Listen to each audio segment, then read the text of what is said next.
Hi students, university of Calicut 6th സെമസ്റ്ററിലെ പേപ്പറായിട്ടുള്ള solid state physics, spectroscopy and laser physics.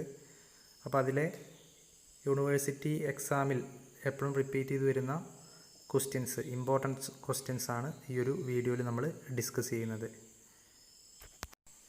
2016 മുതൽ 2020 വരെയുള്ള 5 ക്വസ്റ്റ്യൻ പേപ്പേഴ്സിൻ്റെ അടിസ്ഥാനത്തിലാണ് ഈ ഇമ്പോർട്ടൻറ്റ് ക്വസ്റ്റ്യൻസ് ഏതൊക്കെയാണ് എന്ന് നമ്മൾ പരിശോധിക്കുന്നത്. നമുക്ക് നോക്കാം. ആദ്യമായിട്ട് നമ്മൾ ക്രിസ്റ്റൽ ഫിസിക്സ് എന്ന് പറയുന്ന ഒന്നാമത്തെ ചാപ്റ്ററിലെ പ്രധാനപ്പെട്ട ക്വസ്റ്റ്യൻസാണ് ഡിസ്കസ് ചെയ്യുന്നത്.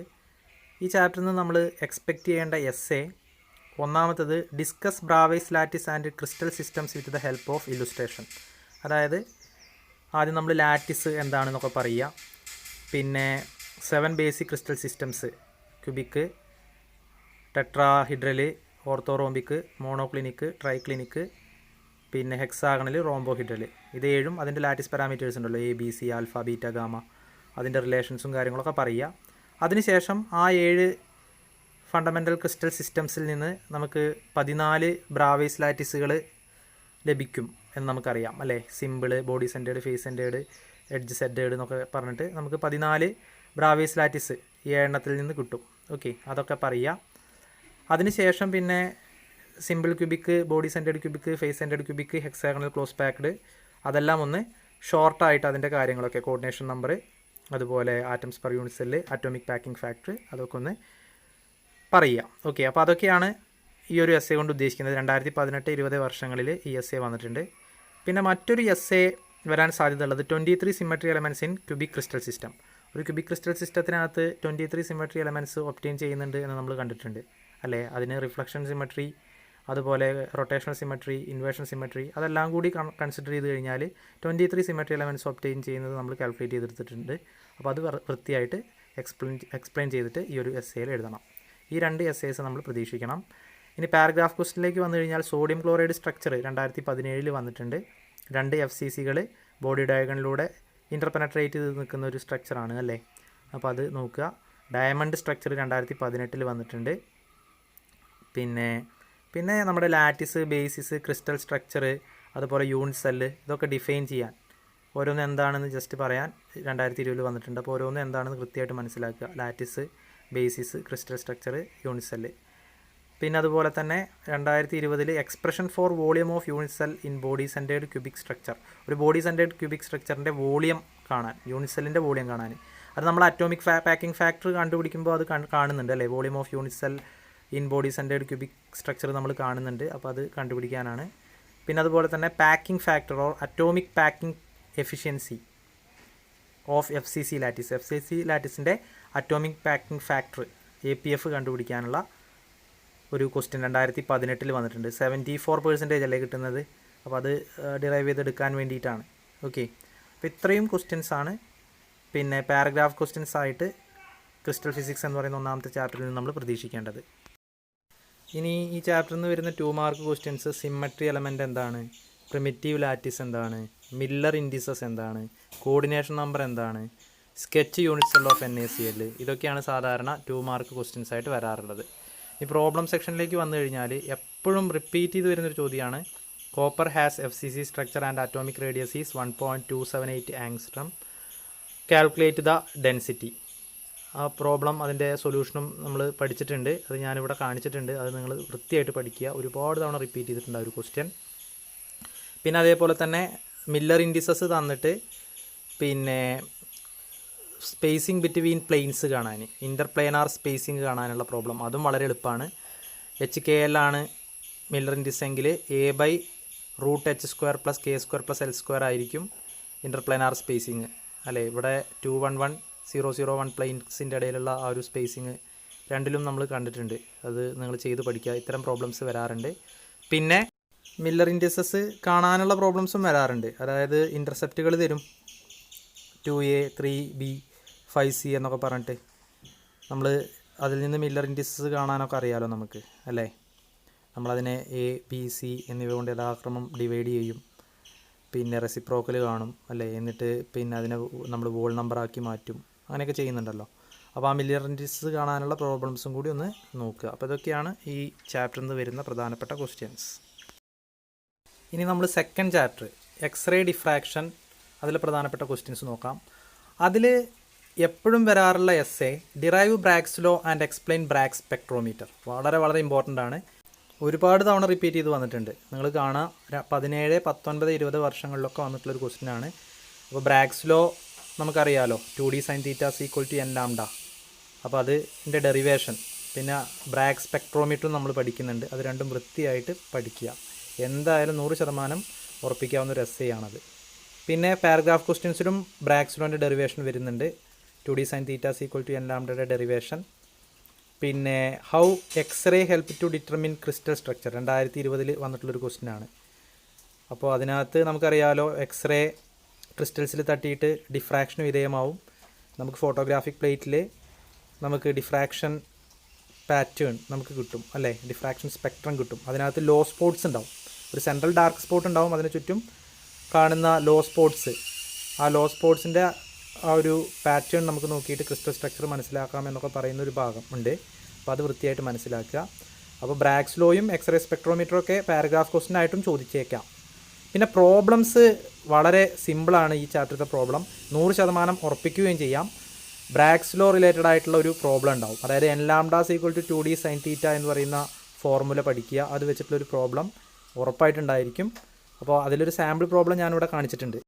ബ്രാഗ്സ് ലോയിൽ n λ = 2D sin θയുടെ ടേംസൊക്കെ നമുക്കറിയാം. n ഓർഡർ ഓഫ് ദ സ്പെക്ട്രമാണ്, lambda wavelength of the X-ray ആണ്, സ്മോൾ d എന്ന് പറയുന്നത് ഇൻ്റർപ്ലാനാർ സ്പേസിംഗ് ആണ് അല്ലേ, പിന്നെ തീറ്റ എന്ന് പറയുന്നത് ഗ്ലാൻസിങ് ആംഗിളാണ്. ഇതിലേതെങ്കിലും ഒന്ന് തന്നിട്ടുണ്ടാവില്ല, അത് കണ്ടുപിടിക്കാനായിരിക്കും ക്വസ്റ്റ്യൻ. ഇപ്പോൾ ഈ തന്നിരിക്കുന്ന ക്വസ്റ്റ്യനിൽ പിന്നെ കാണാൻ പറഞ്ഞിട്ടുള്ളത് ക്രിസ്റ്റൽ സ്പേസിംഗ് ആണ്. എന്ന് വെച്ച് കഴിഞ്ഞാൽ സ്മോൾ d ആണ് കാണാൻ പറഞ്ഞിട്ടുള്ളത്. അപ്പോൾ സ്മോൾ d കാണുന്ന ഒരു രീതിയിലാക്കിയിട്ടുണ്ട് formula. Small d = n λ / 2 sin θ എന്നുള്ള ഫോർമുല ആക്കി.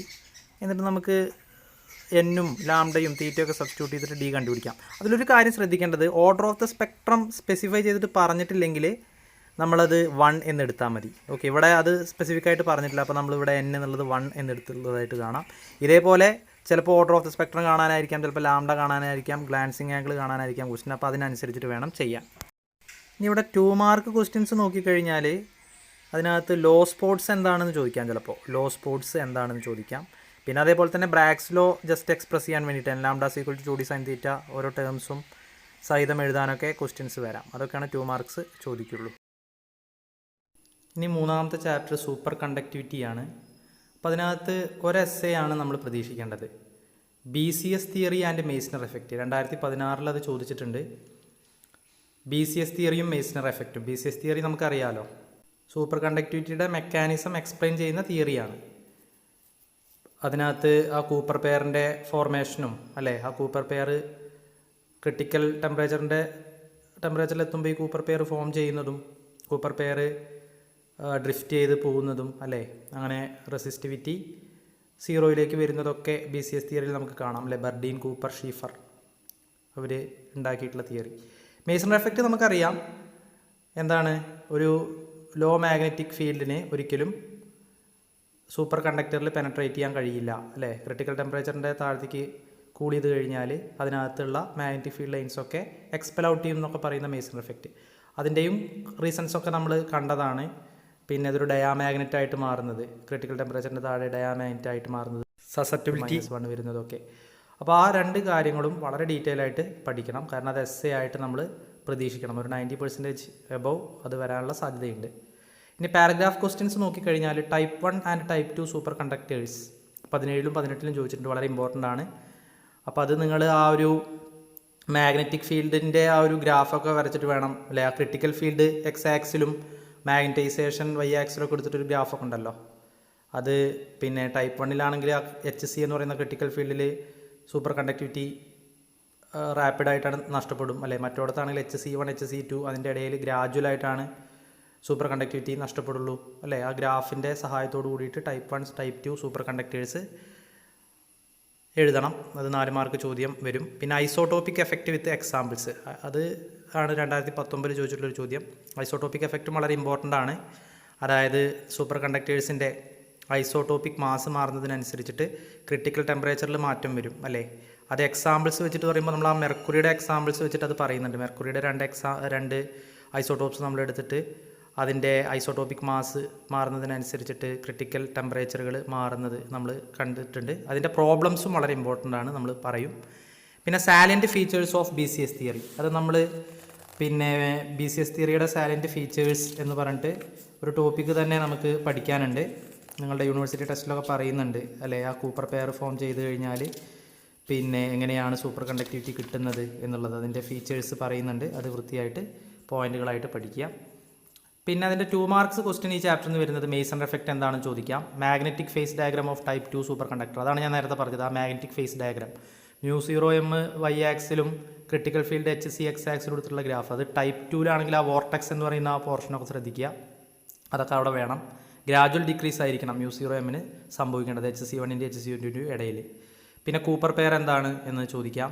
Applications of superconductivity, supercomputers ഉണ്ടാക്കുന്നതും അല്ലേ, അതുപോലെ സ്ക്വിഡ് അതിലുപയോഗിക്കുന്നതും, magnetic levitating world fastest train ഉണ്ടാക്കുന്നതും, അങ്ങനെയുള്ള സംഗതികളൊക്കെ. പിന്നെ ക്രിട്ടിക്കൽ മാഗ്നറ്റിക് ഫീൽഡ് എന്താണ്, സൂപ്പർ കണ്ടക്ടിവിറ്റി ഡിസ്ട്രോയ് ചെയ്യാൻ ആവശ്യമായിട്ടുള്ള മിനിമം മാഗ്നറ്റിക് ഫീൽഡിനെ അല്ലേ നമ്മൾ പറയുന്ന പേരാണ് ക്രിട്ടിക്കൽ മാഗ്നറ്റിക് ഫീൽഡ്. അതിൻ്റെ ഒരു ഇക്വേഷനൊക്കെ ഉണ്ട്, HC of T = H01 - T²/TC² എന്നൊക്കെ പറഞ്ഞിട്ട് നമ്മളത് പഠിച്ചതാണ്. അതിൻ്റെ പ്രോബ്ലം ഇമ്പോർട്ടൻ്റ് ആണ്. പിന്നെ അതുപോലെ തന്നെ കൊഹിറൻസ് ലെങ്ത്ത്, കൂപ്പർ പെയറിന് പിന്നെ ഒരു കൊളിഷൻസും ഇല്ലാതെ അല്ലേ പിന്നെ ഡ്രിഫ്റ്റ് ചെയ്ത് പോകാൻ സാധിക്കുന്ന ആ ഒരു ലെങ്ത്തിനെയാണ് കൊഹിറൻസ് ലെങ്ത്ത് എന്ന് പറയുക എന്നൊക്കെ പറഞ്ഞിട്ടുള്ള ഭാഗം, അത് നോക്കുക. അതൊക്കെ 2 മാർക്കിന് ചോദിക്കാം. പിന്നെ ഇവിടെ പ്രോബ്ലംസ് ഐസോടോപ്പിക് എഫക്റ്റുമായിട്ട് ബന്ധപ്പെട്ടൊരു പ്രോബ്ലം മസ്റ്റായിട്ട് വരും. TC1/TC2 = √M2/M1 എന്ന് പറയുന്ന ആ ഒരു റിലേഷൻ ഉപയോഗിച്ചുകൊണ്ട് ചെയ്യുന്ന പ്രോബ്ലം. അത് മിക്കവാറും ഇതേ പ്രോബ്ലമാണ് എപ്പോഴും ചോദിക്കാറുള്ളത്. Transition temperature of mercury with an average atomic mass of 200.59 AMU is 4.153 Kelvin. Determine the transition temperature of its isotope. അത് ഒരുപാട് ഇതിൽ ചോദിച്ചിട്ടുണ്ട്. അതിൻ്റെ ഐസോടോപ്പിക് മാസ് അവിടെ തന്നിട്ടുണ്ട് 204 ആണ് അല്ലേ. അപ്പോൾ അത് വളരെ സിമ്പിളായിട്ട് നമുക്ക് ചെയ്യാം. TC1/TC2 = √M2/M1 ആണ് ആ ഫോർമുല ഉപയോഗിച്ചിട്ട്. ഇത് 100% എന്ന് പറഞ്ഞ മാതിരി വരുന്ന ക്വസ്റ്റ്യനാണ്, നിർബന്ധമായിട്ട് നിങ്ങൾ സോൾവ് ചെയ്ത് പഠിക്കുക. ഇതേ ചോദ്യം ഒരുപാട് ക്വസ്റ്റ്യൻ പേപ്പറിൽ റിപ്പീറ്റ് ചെയ്ത് വന്നിട്ടുണ്ട്. പിന്നെ അതേപോലെ ഇമ്പോർട്ടൻ്റ് ആയിട്ടുള്ള മറ്റൊരു പ്രോബ്ലമാണ് ക്രിട്ടിക്കൽ ഫീൽഡ് കാണാനുള്ള പ്രോബ്ലം. അതായത് HC = H0 × 1 - T/TC².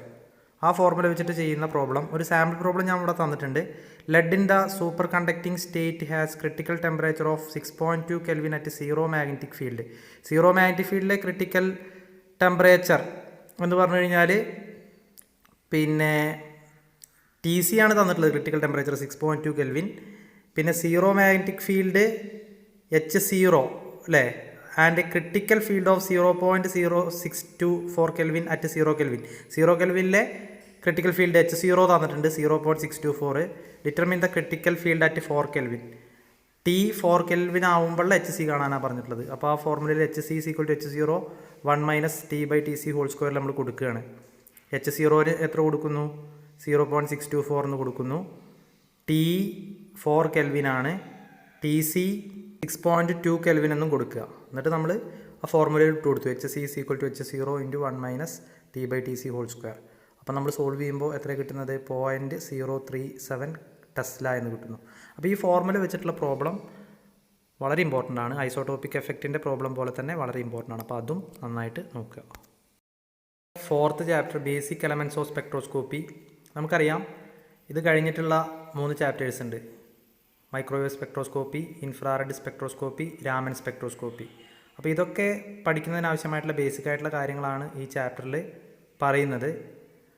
അപ്പോൾ അതുകൊണ്ട് തന്നെ ഇതിൽ പറയുന്ന കാര്യങ്ങളെല്ലാം നെക്സ്റ്റ് ചാപ്റ്റേഴ്സിലുണ്ട്. അതുകൊണ്ട് ഇതിൽ നിന്ന് സ്പെസിഫിക് ആയിട്ടുള്ള ക്വസ്റ്റ്യൻസ് സാധാരണ കുറവാണ്. 1 മാർക്ക് 2 മാർക്ക് സെക്ഷനിലാണ് പിന്നെയും ചോദ്യങ്ങൾ കണ്ടുവരാറുള്ളത്. 2 മാർക്ക് ക്വസ്റ്റ്യൻസ് സാധാരണ വരാറുള്ളത് ഒന്ന്, explain how spectrum is formed. Spectrum എങ്ങനെയാണ് ഫോം ചെയ്യുന്നത് നമുക്കറിയാലോ. പെർമനൻറ്റ് ഡൈപോൾ മൊമെൻ്റ് ഉള്ള ഒരു മോളിക്യൂൾ വൈബ്രേറ്റ് ചെയ്യുകയോ റൊട്ടേറ്റ് ചെയ്യുകയോ ഒക്കെ ചെയ്യുന്ന സമയത്ത് അതിന് അസോസിയേറ്റഡ് ആയിട്ടുള്ള ഇലക്ട്രിക് ഫീൽഡ് വെക്ടർ ചേഞ്ച് ചെയ്യും. അത് ഏകദേശം നമ്മുടെ ഇലക്ട്രോ മാഗ്നറ്റിക് വേവിലെ ഇലക്ട്രിക് ഫീൽഡ് വെക്ടർ ചേഞ്ചിന് സിമിലറാണ്. രണ്ടിനും സിമിലർ സ്വഭാവമായതുകൊണ്ട് രണ്ടും ഇൻട്രാക്ട് ചെയ്തിട്ട് സ്പെക്ട്രം, എമിഷൻ സ്പെക്ട്രവും അബ്സോർപ്ഷൻ സ്പെക്ട്രവും ഫോം ചെയ്യും. ഇത് ചോദിക്കാറുണ്ട്. പിന്നെ കണ്ടുവരാറുള്ളൊരു ചോദ്യം ബ്രോഡനിങ് ഓഫ് സ്പെക്ട്രൽ ലൈൻ ആണ്. നമ്മൾ പഠിച്ചിട്ടുണ്ട് collision broadening, Heisenberg uncertainty broadening, അതൊക്കെ ഒന്ന് നോക്കുക. ഇതൊക്കെയാണ് ഈ ചാപ്റ്ററിൽ നിന്ന് കണ്ടുവരാറുള്ളൂ. ഇനി 5th ചാപ്റ്റർ മൈക്രോവേവ് സ്പെക്ട്രോസ്കോപ്പി ആണ്. അതിൽ സാധാരണ വരാറുള്ള എസ്സേസ് ഒന്ന് ഇൻസ്ട്രുമെൻറ്റേഷൻ ഫോർ മൈക്രോവേവ് സ്പെക്ട്രോസ്കോപ്പി എന്ന് വെച്ച് കഴിഞ്ഞാൽ നമ്മുടെ മൈക്രോവേവ് സ്പെക്ട്രോമീറ്റർ ആണ്. അപ്പോൾ അതിൻ്റെ പാർട്സ്, ഓരോ പാർട്സിൻ്റെയും പ്രത്യേകതകൾ, അതിൻ്റെ ഒരു സ്കിമാറ്റിക് ഡയഗ്രാം കാര്യങ്ങളൊക്കെയാണ്. അത് വളരെ ഡീറ്റെയിൽ ആയിട്ട് നമ്മൾ ഡിസ്കസ് ചെയ്തിട്ടുണ്ട്. അത് പിന്നെ വൃത്തിയായിട്ട് പഠിക്കുക. ഓക്കെ, അത് 2016 വന്നിട്ടുണ്ട്. മൈക്രോവേവ് സ്പെക്ട്രോമീറ്റർ ആണത് ക്വസ്റ്റ്യൻ എന്ന് മനസ്സിലാക്കുക. രണ്ടാമത്തെ question rotation spectrum of non rigid rotator. Non rigid റൊട്ടേറ്ററിൻ്റെ റൊട്ടേഷണൽ സ്പെക്ട്രമാണ്. അപ്പോൾ അതിൻ്റെ പിന്നെ എനർജി ലെവൽസ് വേണ്ടി വരും, അല്ലെ എനർജി ലെവൽസിൻ്റെ ഇടയിൽ ട്രാൻസിഷൻ നടന്നാൽ കിട്ടുന്ന സ്പെക്ട്രൽ ലൈൻസിൻ്റെ ഫ്രീക്വൻസി ഇൻ സെൻറ്റിമീറ്റർ ഇൻവേഴ്സ് കണ്ടുപിടിക്കേണ്ടി വരും. അപ്പോൾ നോൺ റിജിഡ് റൊട്ടേറ്റർ ആണ് ക്വസ്റ്റ്യൻ എങ്കിൽ പോലും ആദ്യം നമ്മൾ റിജിഡ് റൊട്ടേറ്ററിൻ്റെ കാര്യങ്ങളൊക്കെ പറഞ്ഞിട്ട് വേണ്ടി വരും നോൺ റിജിഡ് റൊട്ടേറ്റർ പറയാൻ. എന്നാൽ മാത്രമാണ് അതൊരു എസ്സേ ആവുള്ളൂ. എസ്സേ ആയിട്ട് വന്നു കഴിഞ്ഞാൽ ആദ്യം റിജിഡ് റൊട്ടേറ്റർ കുറച്ചൊന്ന് പറഞ്ഞിട്ട് വേണ്ടി വരും നോൺ റിജിഡ് റൊട്ടേറ്റർ പറയാൻ. ഓക്കെ, സെൻട്രിഫ്യൂഗൽ ഡിസ്റ്റോർഷൻ കോഫിഷ്യൻ്റൊക്കെ ആദ്യം റിജിഡ് റൊട്ടേറ്റർ പറഞ്ഞതിന് ശേഷം നമുക്ക് ഇൻട്രൊഡ്യൂസ് ചെയ്യാനേ പറ്റുള്ളൂ. ഓക്കെ, എസ്സേ എഴുതുമ്പോൾ. അല്ല 4 മാർക്കിനെ ക്വസ്റ്റ്യനെങ്കിൽ നോൺ റിജിഡ് റൊട്ടേറ്റർ മാത്രം എഴുതിയാൽ മതി. മറ്റത് റിജിഡ് റൊട്ടേറ്റർ പറഞ്ഞിട്ട് വേണം നോൺ റിജിഡ് റൊട്ടേറ്റർ പറയാൻ. പിന്നെ ചിലപ്പോൾ റൊട്ടേഷണൽ സ്പെക്ട്രം ഓഫ് റിജിഡ് റൊട്ടേറ്ററും പിന്നെ ക്വസ്റ്റ്യൻ വരും. ഓക്കെ, അതും എസ്സേ വരാൻ സാധ്യതയുണ്ട്. അപ്പോൾ നോൺ റിജിഡ് റൊട്ടേറ്ററിൻ്റെ റൊട്ടേഷൻ സ്പെക്ട്രം അതുപോലെ റിജിഡ് റൊട്ടേറ്ററിൻ്റെ റൊട്ടേഷൻ സ്പെക്ട്രം രണ്ടും എസ്സേക്കുള്ള സാധ്യതയുണ്ട്. നോൺ റിജിഡ് റൊട്ടേറ്ററിൻ്റെയാണ് 19 ചോദിച്ചത്.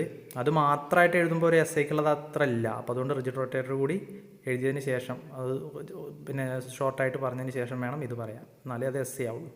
ഓക്കെ, ഇനി പാരഗ്രാഫ് ക്വസ്റ്റ്യൻസിലേക്ക് വന്നു കഴിഞ്ഞാൽ rotation spectrum of rigid rotator 17 paragraph ക്വസ്റ്റ്യനായിട്ട് ചോദിച്ചിട്ടുണ്ട്. അപ്പോൾ അത് ഷോർട്ടായിട്ട് എഴുതിയാൽ മതി. പിന്നെ 4 മാർക്ക് ക്വസ്റ്റ്യൻ ആകുമ്പോൾ അത് വലിച്ചു വാരി എഴുതണ്ട, ഷോർട്ടായിട്ട് മാത്രം എഴുതുക. പിന്നെ അപ്പോൾ ആദ്യം എന്ത് വേണം, അതിൻ്റെ എനർജി ലെവൽസ് Bj×J+1 എന്ന് കിട്ടുന്നതും, പിന്നെ അതിന് ശേഷം അതിൻ്റെ ഇടയിൽ ട്രാൻസിഷൻസ് നടന്നു കഴിഞ്ഞാൽ, അല്ലേ അഡ്ജസൻറ്റ് ലെവൽസിൻ്റെ ഇടയിൽ ΔJ +or-1 എന്നുള്ള സെലക്ഷൻ റൂളിൻ്റെ അടിസ്ഥാനത്തിൽ ട്രാൻസിഷൻ നടന്നു കഴിഞ്ഞാൽ സ്പെക്ട്രൽ ലൈൻസിൻ്റെ ഫ്രീക്വൻസി 2Bj+1 സെൻറ്റിമീറ്റർ ഇൻവേഴ്സ് കിട്ടുന്നതും, എനർജി ലെവൽസ് വരയ്ക്കണം, സ്പെക്ട്രൽ ലൈൻസും വരച്ച് കാണിക്കണം. ഓക്കെ, അഡ്ജസൻറ്റ് സ്പെക്ട്രൽ ലൈൻസിൻ്റെ ഇടയിൽ 2B സെൻറ്റിമീറ്റർ ഇൻവേഴ്സ് തന്നെ വരുന്നതൊക്കെ കാണിക്കണം. പിന്നെ interaction of radiation with rotating molecule 19 ചോദിച്ചിട്ടുണ്ട്. അപ്പോൾ അതിനകത്ത് നമുക്കറിയാം ഒരു മോളിക്യൂൾ ഇങ്ങനെ റൊട്ടേറ്റ് ചെയ്യുന്ന സമയത്ത് ഇലക്ട്രിക് ഫീൽഡിന് വരുന്ന ആ ഒരു വാരിയേഷൻ നമ്മളൊരു ഗ്രാഫിക്കലായിട്ട് കാണിക്കുന്നതും, അല്ലെ അത് പിന്നെ അതിൻ്റെ vector component of the electric ഫീൽഡിൻ്റെ ചേഞ്ചും പിന്നെ ആ ഇലക്ട്രിക് ഫീൽഡിൻ്റെ ഫ്ലക്ച്വേഷൻ ഗ്രാഫിക്കലായിട്ട് കാണിക്കുന്നതൊക്കെ. ഓക്കെ, അത് ആ ഒരു ഫിഗർ നമ്മൾ കൃത്യമായിട്ട് പഠിക്കുന്നുണ്ട്, അത് വൃത്തിയായിട്ട് മനസ്സിലാക്കുക. അപ്പോൾ അത് 19 ചോദിച്ചിട്ടുണ്ട്. പിന്നെ 2 മാർക്ക് ക്വസ്റ്റ്യൻസ് ഇവിടെ വരുന്നത് ഒന്ന് informations from rotation spectrum. Rotation സ്പെക്ട്രത്തിൽ നിന്ന് കിട്ടുന്ന ഇൻഫർമേഷൻസ്, മോളിക്കുലാർ പാരാമീറ്റേഴ്സ് കിട്ടുന്നില്ലേ, ബോണ്ട് ലെങ്ത്ത് അതുപോലെ സ്പ്രിംഗ് കോൺസ്റ്റൻറ്റ് തുടങ്ങിയിട്ടുള്ള കാര്യങ്ങളൊക്കെ കിട്ടുന്നു. പിന്നെ അതുപോലെ തന്നെ നമ്മൾ ഇലക്ട്രിക് ഡൈപോൾ മൊമെൻറ്റ്, അല്ലേ, അതുപോലെ ഐസോട്ടോപ്പിക് മാസ്, അങ്ങനെയുള്ള സംഗതികളൊക്കെ കിട്ടുന്നു എന്നുള്ളതാണ്. ഓക്കെ, ന്യൂക്ലിയർ ക്വാഡ്രിപ്പോൾ മൊമെൻറ്റ് ഇതൊക്കെ കണ്ടുപിടിക്കാമെന്ന് പറയുന്നുണ്ടല്ലോ, അതാ ഒരു ഭാഗമാണ്. പിന്നെ distinguish symmetric top and spherical top molecules, അതും 2 മാർക്കിന് ചോദിച്ചിട്ടുണ്ട്. സിമെട്രിക് ടോപ്പ് മോളിക്യൂൾസ് ആണെങ്കിൽ നമുക്കറിയാമല്ലോ IA > IB = IC, പ്രൊലൈറ്റ് ആണെങ്കിൽ, ഒബ്ലേറ്റ് ആണെങ്കിൽ IA = IB > IC, സ്പെറിക്കൽ ആണെങ്കിൽ IA = IB = IC ആണ്. മറ്റതും ചോദിക്കാം കേട്ടോ, ലിനിയർ മോളിക്യൂളും അതുപോലെ തന്നെ നമ്മുടെ അസിമെട്രിക് ടോപ്പും വേണമെങ്കിൽ ചോദിക്കാം. പിന്നെ പ്രോബ്ലംസ് ഈ ഒരു ചാപ്റ്ററിൽ നിന്ന് വരാറുള്ളത് ഒരു റൊട്ടേഷൻ സ്പെക്ട്രത്തിൽ ഏതെങ്കിലും ഒരു ലൈന് തരും, അല്ലെങ്കിൽ പിന്നെ 2 ലൈൻസിൻ്റെ ഇടയിലുള്ള സെപ്പറേഷൻ തരും. ഓക്കെ, ആദ്യത്തെ ലൈനാണെങ്കിൽ നമുക്കറിയാം 2B ആണ്, അല്ലേ, രണ്ടാമത്തെ ലൈനാണെങ്കിൽ 4B, മൂന്നാമത്തെ ലൈനാണെങ്കിൽ 6B. അപ്പോൾ അങ്ങനെ ഏതെങ്കിലും ഒരു ലൈന് തരും. അഡ്ജസൻറ്റ് ലൈൻസിൻ്റെ ഇടയിലുള്ള സെപ്പറേഷൻ തന്നു കഴിഞ്ഞാലോ അത് 2B ആണ് അഡ്ജസൻറ്റ് ലൈൻസിൻ്റെ ഇടയിലുള്ള സെപ്പറേഷൻ എന്നറിയാം, അല്ലേ, പിന്നെ റിജിഡ് റൊട്ടേറ്റർ ആണെങ്കിൽ. അപ്പോൾ എന്തായാലും ആ തന്നിരിക്കുന്ന ഇൻഫർമേഷനിൽ നിന്ന് B റൊട്ടേഷണൽ കോൺസ്റ്റൻറ്റ് കാണാൻ പറയും. പിന്നെ അതിൽ നിന്ന് മൊമെൻറ്റ് ഓഫ് ഇനർഷ്യ കാണാൻ പറയും. Moment of inertia BC = h/8π² അല്ലേ, ആ ഫോർമുലയിൽ നിന്ന് നമുക്ക് എന്ത് കണ്ടുപിടിക്കാൻ വേണ്ടി പറ്റും, പിന്നെ ബോണ്ട് ലെങ്ത്ത് I കാണാം. I കണ്ടുപിടിച്ചതിന് ശേഷം നമുക്ക് ബോണ്ട് ലെങ്ത്ത് R കാണാൻ പറ്റും. ഈ ഒരു ടൈപ്പ് കുറേ പ്രോബ്ലംസ് നമ്മൾ ചെയ്തിട്ടുണ്ട്. നിങ്ങൾ ആ യൂട്യൂബ് വീഡിയോസ് കാണുക, ആ പ്രോബ്ലം സെഷൻ്റെ വീഡിയോ കാണുക. മൈക്രോവേവ് സ്പെക്ട്രോസ്കോപ്പിയിൽ ഒരു സാമ്പിൾ പ്രോബ്ലം ഇവിടെ തന്നിട്ടുള്ളത് നോക്കുക. Rotational spectrum of bromine 79 F19 shows a series of equidistant lines 0.71433 cm inverse apart. Calculate the rotation constant B and hence the moment of inertia and bond length of the molecule. Equidistant lines അതിൻ്റെ സെപ്പറേഷനാണ് തന്നിട്ടുള്ളത് point. അതെന്താണ്? അപ്പോൾ 2b ആണ് അല്ലേ, 2b ആണ്. അപ്പോൾ അതിൽ നിന്ന് നമുക്ക് ബി കാണാം. 0.71433/2 ചെയ്ത് കഴിഞ്ഞാൽ ബി കിട്ടും. അതാണ് റൊട്ടേഷൻ കോൺസ്റ്റൻറ്റ്. പിന്നെ B is equal to h/8π² IC എന്നുള്ള ഫോർമുലയിൽ നിന്ന് ഐ കണ്ടുപിടിക്കാം. ഐ സീക്വൽ ടു μr² ആണ്. മ്യൂ റെഡ്യൂസ്ഡ് മാസ് കാണുന്നത് എങ്ങനെയൊക്കെ നമ്മൾ ആ വീഡിയോയിൽ പറഞ്ഞിട്ടുണ്ട്, വൃത്തിയായിട്ട് കാണുക എന്തായാലും. അപ്പോൾ I/μ ചെയ്ത് കഴിഞ്ഞാൽ r² കിട്ടും. അതിനെ സ്ക്വയർ റൂട്ട് ചെയ്ത് കഴിഞ്ഞാൽ നമുക്ക് ബോണ്ട് ലെങ്ത് 6 കിട്ടും. ഓക്കെ, അപ്പോൾ ഇത്തരത്തിലുള്ളൊരു പ്രോബ്ലം എന്തായാലും വരും. അപ്പോൾ ഇങ്ങനത്തെ ഒരു 3-4 പ്രോബ്ലംസ് നിർബന്ധമായിട്ട് വർക്കൗട്ട് ചെയ്തിട്ട് പോവാം. അടുത്തതായിട്ട് നമ്മൾ 6ാമത്തെ ചാപ്റ്റർ ഇൻഫ്രാറെഡ് സ്പെക്ട്രോസ്കോപ്പി. അതിൽ പ്രധാനപ്പെട്ട ക്വസ്റ്റ്യൻസ്. ഇതിന്ന് എസ് സാധാരണ എപ്പോഴും വരാറുള്ളത് സ്പെക്ട്ര ഓഫ് ഡയാറ്റോമിക് വൈബ്രേറ്റിംഗ് റൊട്ടേറ്ററാണ്. ഓക്കെ, അത് വളരെ ഡീറ്റെയിൽ ആയിട്ട് നമ്മൾ പറഞ്ഞതാണ്. അതിൻ്റെ എനർജി ലെവൽസൊക്കെ വരച്ച് അല്ലേ, അതുപോലെയുള്ള ട്രാൻസിഷനൊക്കെ കാണിക്കണം. പിന്നെ അത് രണ്ടിൻ്റെയും കൂടി കോമ്പിനേഷനാണ് അല്ലേ, വൈബ്രേഷണൽ എനർജി ലെവൽസ് അതുപോലെ റൊട്ടേഷണൽ എനർജി ലെവൽസ് രണ്ടിൻ്റെയും കൂടി കോമ്പിനേഷൻ വരും. നമ്മൾ എപ്സിലോൺ VJ = BJ × J+1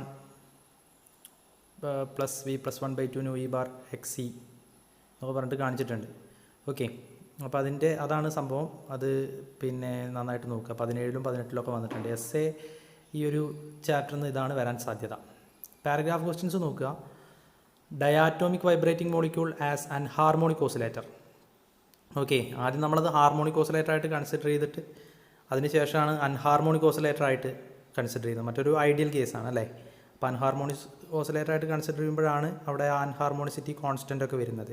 അതായത് epsilon V = V+1/2 ν E bar - V+1/2 2 XC ν E bar എന്ന് കിട്ടുന്നത്. ആ XC അൺഹാർമോണിസിറ്റി കോൺസ്റ്റൻറ്റ്.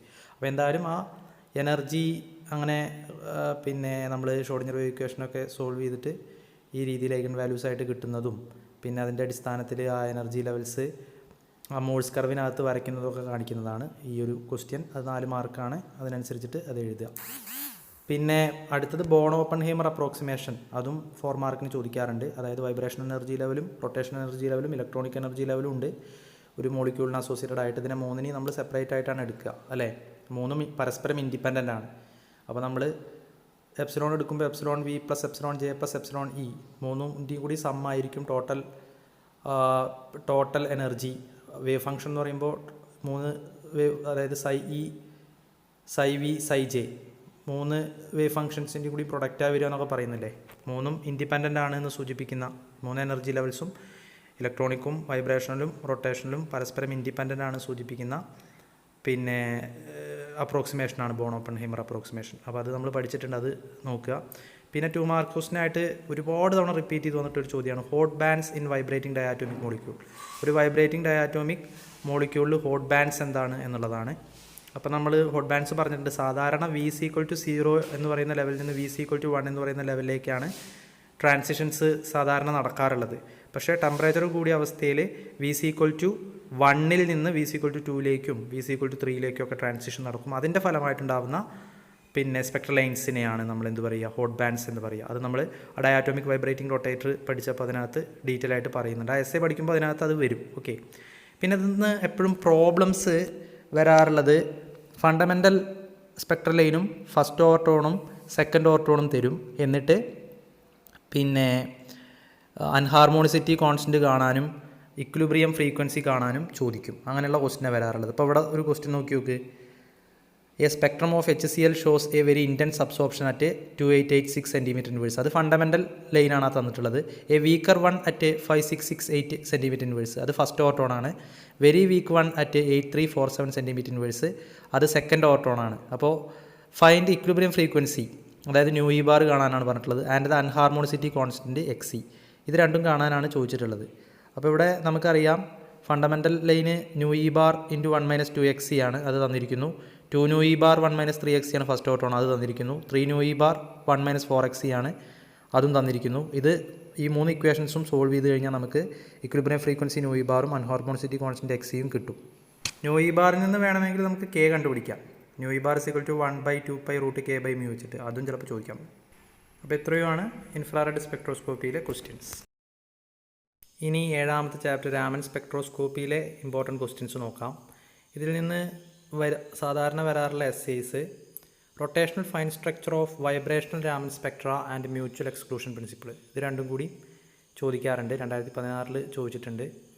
അപ്പോൾ നമ്മൾ വൈബ്രേഷണൽ രാമൻ സ്പെക്ട്ര ഡീറ്റെയിൽ ആയിട്ട് നമ്മുടെ ക്ലാസ്സിലൊക്കെ പറഞ്ഞിട്ടുണ്ട്, യൂട്യൂബ് ക്ലാസ്സൊക്കെ നോക്കുക. അതിനകത്തെ റൊട്ടേഷണൽ ഫൈൻ സ്ട്രക്ചറൊക്കെ എന്താണെന്നൊക്കെ പറയാനാണ്. മീൻസ് അത് വൈബ്രേഷണൽ രാമൻ സ്പെക്ട്ര എക്സ്പ്ലെയിൻ ചെയ്താൽ മതി.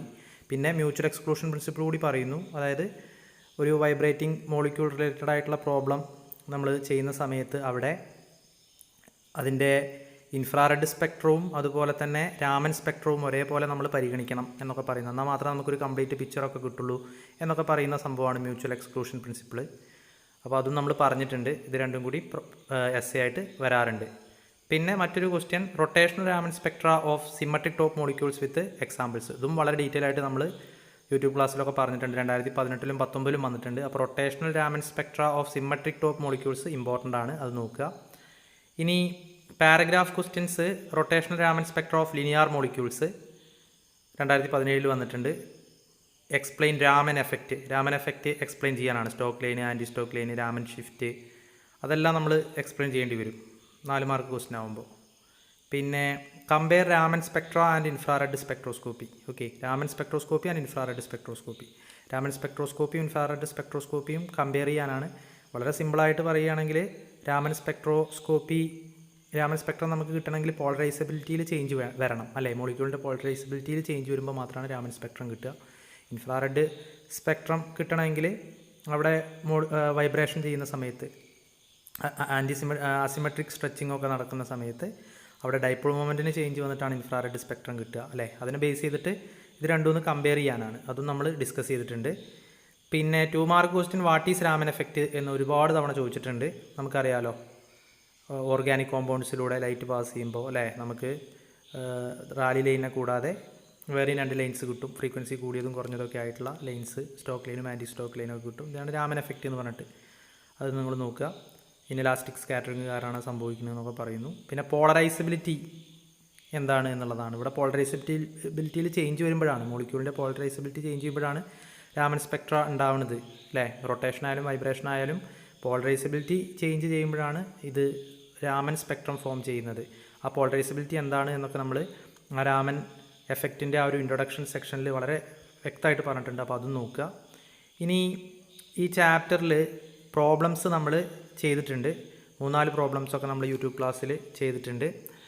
അതിൽ ഏറ്റവും ഇമ്പോർട്ടൻ്റ് ആയിട്ടുള്ള പ്രോബ്ലം ഇതാണ്. അതായത് നമുക്ക് ഫസ്റ്റ് 3 രാമൻ ലൈൻസ് സെൻറ്റിമീറ്റർ ഇൻവേഴ്സിൽ തരും. എന്നിട്ട് നമ്മളോട് റൊട്ടേഷണൽ കോൺസ്റ്റൻറ്റും അതുപോലെ തന്നെ മൊമെൻറ്റ് ഓഫ് ഇനേർഷ്യൊക്കെ കാണാൻ പറയും. അപ്പോൾ നിങ്ങൾ മനസ്സിലാക്കേണ്ടത്, രാമൻ റൊട്ടേഷണൽ ലൈൻസ് പരിഗണിക്കുമ്പോൾ, രാമൻ റൊട്ടേഷണൽ സ്പെക്ട്രം പരിഗണിക്കുമ്പോൾ ആദ്യത്തെ ലൈൻ 6B ആണ്, രണ്ടാമത്തെ ലൈൻ 10B ആണ്, മൂന്നാമത്തെ ലൈൻ 14B ആണ് എന്ന് മനസ്സിലാക്കുക. അപ്പോൾ അതിൽ നിന്ന് നമുക്ക് എന്ത് കണ്ടുപിടിക്കാം? ആ വാല്യൂസിൽ നിന്ന് ഓരോന്നിൽ നിന്നും നമുക്ക് B കണ്ടുപിടിക്കാം. ആ ബികളെയൊക്കെ നമ്മൾ ആവറേജ് ചെയ്യുക. അപ്പോൾ ആവറേജ് B കിട്ടും, അല്ലേ? പിന്നെ I = h/8π² BC ആണ് നമുക്കറിയാം.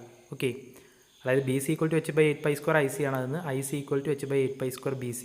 അത് വെച്ചിട്ട് നമുക്ക് എന്ത് കണ്ടുപിടിക്കാം? മൊമെൻറ്റ് ഓഫ് ഇനേർഷ്യ കണ്ടുപിടിക്കാം. വേണമെങ്കിൽ IC = μr² നിന്ന് റെഡ്യൂസ്ഡ് മാസിൻ്റെ ആ ഒരു എക്സ്പ്രഷൻ കൂടി കൊടുത്തിട്ട് നമുക്ക് വേണമെങ്കിൽ ബോണ്ട് ലെങ്ത്തും, അല്ലേ, R = √I/μ എന്നുള്ള ആ ഒരു ഇക്വേഷൻ വെച്ചിട്ട് വേണമെങ്കിൽ നമുക്ക് ബോണ്ട് ലെങ്ത്തും ഇത് കണ്ടുപിടിക്കാം. അപ്പോൾ അത് വളരെ ഇമ്പോർട്ടൻ്റ് ആണ്. 3 കോൺസിക്യൂട്ടീവ് ആയിട്ടുള്ള ആദ്യത്തെ ആ ഒരു ഫസ്റ്റ് രാമൻ ലൈൻസ് തന്നിട്ട് rotational constant, moment of inertia കാണുന്നൊരു പ്രോബ്ലം, അതാണ് എപ്പോഴും റിപ്പീറ്റ് ചെയ്തിട്ട് ചോദിച്ച് കണ്ടിട്ടുള്ളത്. അപ്പോൾ ഇത്രയുമാണ് ഈ ഒരു ചാപ്റ്ററിൽ നിന്ന് നമ്മൾ പ്രതീക്ഷിക്കാവുന്ന ക്വസ്റ്റ്യൻസ്. 8ാമത്തെ ചാപ്റ്റർ ലേസർ ഫിസിക്സ് ആണ്. അപ്പോൾ അതിൽ നിന്ന് സാധാരണ ഏതെങ്കിലും ഒരു ലേസർ എസ്സേ ചോദിക്കാറുണ്ട്. ഏറ്റവും അധികം റൂബി ലേസറാണ് വരാൻ സാധ്യതയുള്ളത്. റൂബി ലേസറാണ്. 2016 19 റൂബി ലേസർ ചോദിച്ചിരിക്കുന്നു. അപ്പോൾ അതൊരു 3 ലെവൽ ലേസറാണ്. അപ്പോൾ അതിൻ്റെ ആ ഒരു സംഗതികളൊക്കെ വരയ്ക്കണം. ആ ലെവൽസും കാര്യങ്ങളൊക്കെ വരയ്ക്കുക. മെറ്റാസ്റ്റേബിൾ സ്റ്റേറ്റും കാര്യങ്ങളൊക്കെ എന്താണെന്നൊക്കെ പറയുക. പിന്നെ അതിൽ മെക്കാനിസം കൃത്യമായിട്ട് പറയണം. അവിടെ ആദ്യം ഇൻഡ്യൂസ്ഡ് അബ്സോർപ്ഷൻ നടക്കുന്നതും, പിന്നെ സ്പോണ്ടേനിയസ് എമിഷൻ നടന്നിട്ട് മെറ്റാസ്റ്റേബിൾ സ്റ്റേറ്റിലേക്ക് വരുന്നതും, പിന്നെ അവിടുന്ന് സ്റ്റിമുലേറ്റഡ് എമിഷൻ നടക്കുന്നതൊക്കെ ക്ലിയർ ആയിട്ട് പറയണം, ആ ലെവൽസൊക്കെ വരച്ചിട്ട്. പിന്നെ അതുപോലെ തന്നെ ആ optical pumping, Zenon flash lamp ഉപയോഗിച്ചിട്ടുള്ള ഒപ്റ്റിക്കൽ പമ്പിങ് ഒക്കെ വ്യക്തമാക്കണം. പിന്നെ അതുപോലെ തന്നെ 17-18 2017-ലും 2018-ലും 2 വർഷങ്ങളിൽ ഹീലിയം നിയോൺ ലേസർ വന്നിട്ടുണ്ട്. അപ്പോൾ അതും വൃത്തിയായിട്ട് പഠിക്കുക. പിന്നെ 2020 കഴിഞ്ഞ വർഷം സെമി കണ്ടക്ടർ ലേസർ ആയിരുന്നു എസ് എ വന്നത്. അപ്പോൾ ഇതിൽ 3 ഏതെങ്കിലും ഒന്ന് ഉറപ്പായിട്ട് എസ് എ വരും. അധികം റൂബി ലേസറാണ് സാധ്യതയുള്ളത്. ഇനി പാരഗ്രാഫ് ക്വസ്റ്റ്യൻ നോക്കുക. Population inversion and metastable state 2017 ചോദിച്ചിട്ടുണ്ട്. പോപ്പുലേഷൻ ഇൻവേഷൻ നമുക്കറിയാമല്ലോ, ഗ്രൗണ്ട് ലെവലിനേക്കാൾ അല്ലെങ്കിൽ ഗ്രൗണ്ട് സ്റ്റേറ്റിനേക്കാൾ കൂടുതൽ പോപ്പുലേഷൻ എക്സൈറ്റഡ് ലെവൽസിൽ, ഹയർ എനർജി ലെവൽസിലാവുന്ന ഒരു സ്റ്റേറ്റാണ് പോപ്പുലേഷൻ ഇൻവേഷൻ. അതിന് കാരണം സ്പോണ്ടേനിയസ് എമിഷനേക്കാൾ കൂടുതൽ എണ്ണം സ്റ്റിമുലേറ്റഡ് ഇൻഡ്യൂസ്ഡ് അബ്സോർപ്ഷൻസ് നടക്കുന്നതാണെന്നൊക്കെ നമുക്കറിയാം. അപ്പോൾ അത് ബോൾസ്മാൻ ഡിസ്ട്രിബ്യൂഷൻ്റെ ഒക്കെ അടിസ്ഥാനത്തിൽ അത് എക്സ്പ്ലെയിൻ ചെയ്യണം. 4 മാർക്ക് ക്വസ്റ്റ്യൻ ആയതുകൊണ്ട്. പിന്നെ metastable state life time comparatively കൂടിയിട്ടുള്ള സ്റ്റേറ്റ് ആണല്ലോ മെറ്റാസ്റ്റേബിൾ സ്റ്റേറ്റ്. അപ്പോൾ അതും ഇവിടെ പറയുന്നുണ്ട്. ലേസറിൻ്റെ വർക്കിങ്ങിന് ഈ മെറ്റാസ്റ്റേബിൾ സ്റ്റേറ്റിൻ്റെ സാന്നിധ്യം വളരെ സിഗ്നിഫിക്കൻ്റ് ആണ്, വളരെ ഇമ്പോർട്ടൻ്റ് ആണ് എന്നുള്ളത് സൂചിപ്പിക്കണം. പിന്നെ രണ്ടാമത്തെ ക്വസ്റ്റ്യൻ ഐൻസ്റ്റീൻ കോഫിഷ്യൻ്റ് ആണ്. ഐൻസ്റ്റീൻ കോഫിഷ്യൻ്റ് ഡീറ്റെയിൽ ആയിട്ട് തന്നെ 4 മാർക്കിന് ചോദിച്ചു കഴിഞ്ഞാൽ ഡീറ്റെയിൽ ആയിട്ട് തന്നെ പറയണം. പിന്നെ Einstein coefficient of induced absorption, Einstein coefficient of stimulated emission, Einstein coefficient of spontaneous emission അല്ലേ. B12 A21 B21 എന്ന് പറയുന്ന 3 അത് തമ്മിലുള്ള റിലേഷൻസും ഒക്കെ കാണിക്കുക. പിന്നെ 4 മാർക്കിനും സെമി കണ്ടക്ടർ ലേസർ ചോദിച്ചിട്ടുണ്ട്. അപ്പോൾ കുറച്ച് എഴുതിയാൽ മതി. പിന്നെ ആപ്ലിക്കേഷൻസ് ഓഫ് ലേസർ ചോദിച്ചിരിക്കുന്നു. അപ്പോൾ അത് അങ്ങനെ ആപ്ലിക്കേഷൻസ് ഓഫ് ലേസറിൽ നിങ്ങൾക്ക് ഇൻഡസ്ട്രിയൽ ആപ്ലിക്കേഷനും മെഡിക്കൽ ആപ്ലിക്കേഷൻസും ഒക്കെ എഴുതാം. 4 മാർക്ക് കുറച്ച് ഷോർട്ടായിട്ട് എഴുതേണ്ടി വരും. പിന്നെ ഒപ്റ്റിക്കൽ പമ്പിങ്, ക്സെനോൺ ഫ്ലാഷ് ലാമ്പ് ഉപയോഗിച്ചുകൊണ്ട് നമ്മൾ പോപ്പുലേഷൻ ഇൻവേഷൻ അച്ചീവ് ചെയ്യാൻ വേണ്ടിയിട്ട് നമ്മൾ റൂബി ലേസറിൽ സ്വീകരിക്കുന്ന ഒരു മെക്കാനിസം ഉണ്ടല്ലോ, ഒപ്റ്റിക്കൽ പമ്പിങ്. അത് 4 മാർക്കിന് ചോദിച്ചിട്ടുണ്ട്. അത് എക്സ്പ്ലെയിൻ ചെയ്യുക. പോപ്പുലേഷൻ ഇൻവേഷനൊക്കെ അവിടെ സൂചിപ്പിക്കാൻ പറ്റും. പിന്നെ അതുപോലെ മെഡിക്കൽ ആപ്ലിക്കേഷൻസ് ഓഫ് ലേസർ അതൊക്കെ നമ്മൾ ഡിസ്കസ് ചെയ്തിട്ടുണ്ട്. അപ്പോൾ അത് എഴുതുക. പിന്നെ 2 മാർക്ക് ക്വസ്റ്റ്യനിൽ സ്റ്റിമുലേറ്റഡ് എമിഷൻ എന്താണ്, 2 applications of laser, industrial applications, what are Einstein coefficient, population inversion, difference between spontaneous and stimulated emission, ഈ ക്വസ്റ്റ്യൻസൊക്കെ നിങ്ങൾക്ക് കാണാം. ഓക്കെ, അപ്പോൾ ഇതൊക്കെയാണ് ലേസർ ഫിസിക്സ് എന്ന് സാധാരണ വന്ന് കണ്ടിട്ടുള്ള ക്വസ്റ്റ്യൻസ്. ഇതിൽ നിന്ന് നമ്മൾ പ്രോബ്ലംസ് നമുക്കൊരു സ്ഥിരമായിട്ട് വരുന്ന പ്രോബ്ലം എന്ന് പറയാൻ പറ്റില്ല. അങ്ങനെയുള്ള പ്രോബ്ലംസ് ഇതിൽ ഇല്ല. സാധാരണ പൾസസിനെയൊക്കെ റിലേറ്റ് ചെയ്യുന്ന ഒരു പ്രോബ്ലം വരാറുണ്ട്. അത് പറ്റുമെങ്കിൽ ഒന്ന് നോക്കിയിട്ട് പോവാം. അപ്പോൾ ഇത്രയുമാണ് നമ്മുടെ ലേസർ ഫിസിക്സിലെ ക്വസ്റ്റ്യൻസ്. അപ്പോൾ solid state physics, spectroscopy and laser physics എന്ന് പറയുന്ന ഈ പേപ്പറിൽ പിന്നെ പ്രീവിയസ് ക്വസ്റ്റ്യൻ പേപ്പേഴ്സിലൊക്കെ വന്ന് കണ്ടിട്ടുള്ള സ്ഥിരം ക്വസ്റ്റ്യൻസാണ് നമ്മൾ ഇവിടെ ഡിസ്കസ് ചെയ്തത്. അപ്പോൾ 2016 മുതൽ 2020 വരെ നടന്ന പ്രീവിയസ് ക്വസ്റ്റ്യൻ പേപ്പേഴ്സിൻ്റെ ബേസിലാണ് നമ്മൾ ഈ പ്രീവിയസ് ക്വസ്റ്റ്യൻസ് ഡിസ്കസ് ചെയ്തത്. ആ ക്വസ്റ്റ്യൻ പേപ്പേഴ്സ് 5 ക്വസ്റ്റ്യൻ പേപ്പേഴ്സ് ഉണ്ടാവും, 5 സെറ്റ് ക്വസ്റ്റ്യൻ പേപ്പേഴ്സ് ഉണ്ടാവും. അതിൻ്റെ ഒരു PDF ഞാൻ ഈ വീഡിയോൻ്റെ ഡിസ്ക്രിപ്ഷനിൽ ഇടുന്നുണ്ട്. അപ്പോൾ അത് ഡൗൺലോഡ് ചെയ്തിട്ട് നോക്കുക. Thank you. എല്ലാവരും നന്നായിട്ട് എക്സാം എഴുതുക. All the best.